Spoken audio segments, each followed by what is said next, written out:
Hello, today we're going to talk about the Federalist Papers. I mentioned them briefly in my last video. I did not go into detail about them because I knew I would be going into detail with them today. So, in looking at the Federalist Papers, there were 85 papers that were written in the collection. All of them were written by John Jay, James Madison, and Alexander Hamilton.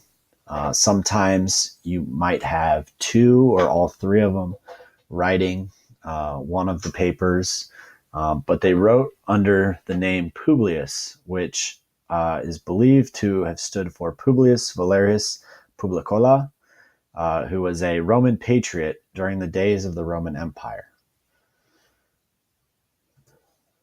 And the Federalist Papers were written between October 1787 and May of 1788 to gather support for ratification of the new Constitution that was created at the Constitutional Convention. To briefly kind of summarize them, I've broken them up into different parts. So Federalists 1 through 14 are going to explain the importance of the Union. 15 through 22 are going to explain the problems of the government under the Articles of Confederation.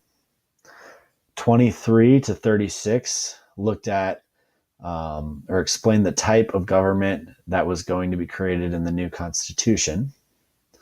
37 to 51 explained the connection to Republican government.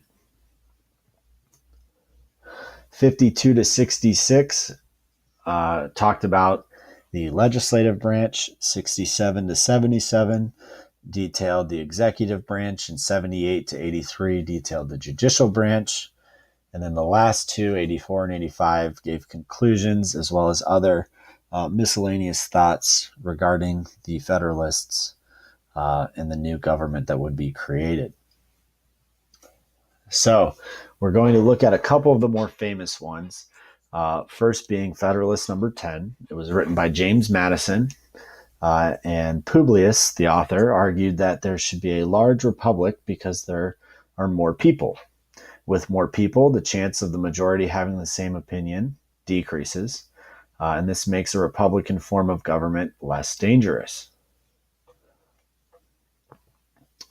Federalist 51 was written by James Madison or Alexander Hamilton. It's unclear in terms of who wrote the document, but it lays out the foundations for the three branches of government. Okay, so once again, they connect back to that idea of Montesquieu and the separation of powers.